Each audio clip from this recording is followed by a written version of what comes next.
We were talking about the difference between the original Phillips curve and the accelerationist Phillips curve, where we discussed that the original Phillips curve, if we go back, showed us a trade-off between inflation rate and unemployment rate, and this was based on the assumption that inflation expectations are anchored, i.e., expectations are formed around a fixed number. So expectations are anchored at some value. This is the value around which inflation varies from year to year. We now want to look at the expectation augmented Phillips curve, the accelerationist Phillips curve, or what we can also call the modified Phillips curve.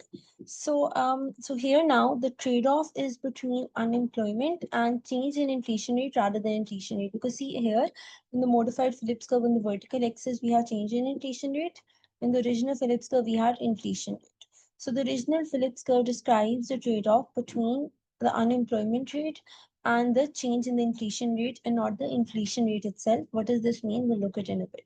And here we said the modified Phillips curve assumes unanchored inflation expectations, right? So the original Phillips curve assumes that inflation expectations are anchored, they're fixed at some value, and under this assumption, it shows a trade-off between the inflation rate and the unemployment rate.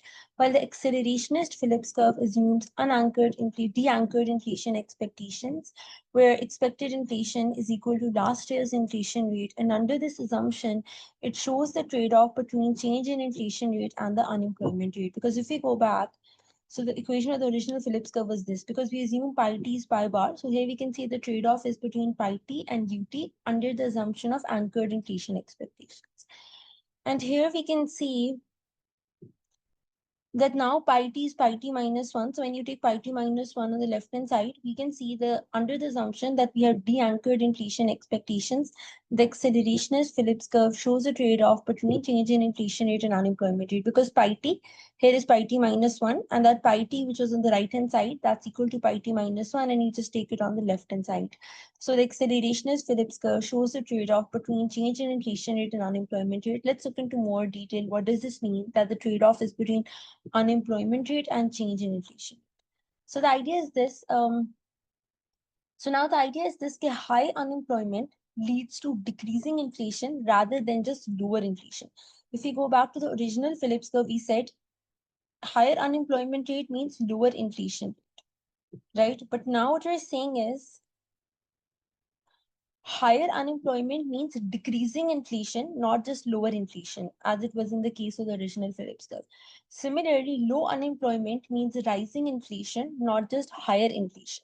In the original Phillips curve, lower unemployment meant higher inflation. But now, lower unemployment means rising inflation, not just higher inflation. Let's look at an example of what this means. So the idea is that if you have low unemployment, that doesn't just mean the inflation rate is higher, it means it's rising. So, which basically is this idea that inflation isn't just high, but every year it's higher than before, it's rising. For example, when you lowered unemployment in 2015, say Asian inflation was 7%. Then in 2016, it was 8%, but it's now no longer constant at 8%, but every year it will keep on increasing, right? So it's not like when you lower unemployment, you just have higher inflation and then that inflation stays steady.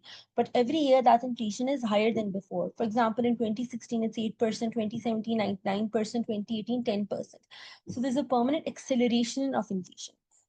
If we had the original Phillips curve, over there we talked about low unemployment meant a greater inflation rate than otherwise, but not an increasing one, right? In the original Phillips curve, we said low unemployment means higher inflation, not increasing inflation. Inflation, for instance, may go up from 2% to 5%, but it won't keep going up. Like it won't be 5% this year, 8% next year, 12% next year after that.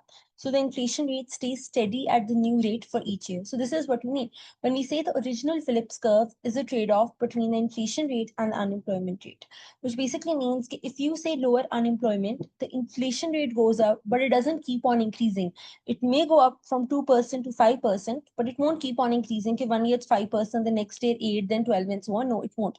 It will stay steady at 5%. That's what the original Phillips curve says. Because you lower unemployment, inflation went up. So say it went up from 2% to 5%, it would stay at 5%. And so the trade-off is lower unemployment means higher inflation rate, not increasing inflation. But under the accelerationist Phillips curve, the trade-off is between unemployment rate and change in inflation rate, not the inflation rate itself. So in this case, if you lower unemployment, then you have rising inflation, not just higher inflation. So inflation will not just be high, but it's higher every year than the year before that. So here the trade-off is not between unemployment and inflation. The trade-off is between unemployment and change in inflation. So in short, when expectations are anchored, i.e. pi t is equal to pi bar, expectations are formed around a fixed number, we get the original Phillips curve, which links the level of inflation rate and the level of unemployment rate. So if we lower unemployment, we have higher inflation, not increasing inflation. Inflation may go up from say 2% to 5%, but then it would stay at 5%, it won't keep going up. But when expectations are unanchored, we have de-anchored inflation expectations. They're equal to last year's inflation rate, your expected inflation. We have the modified Phillips curve, which links change in inflation rate and the level of unemployment. Here, if you lower unemployment, then you have rising inflation, not just higher inflation. So inflation every year is going to be higher than the year before that. So this is the key, right? So here, if we go back, so here we have anchored inflation expectations, right? Parity is pi bar. And under this, this is what the Phillips curves becomes. The trade-off between inflation and unemployment. And under accelerationist Phillips curve, we have pi t is pi t minus 1. And under this assumption, the trade-off is between change in inflation rate and unemployment rate, because here pi t becomes pi t minus 1, which we then take on the left-hand side.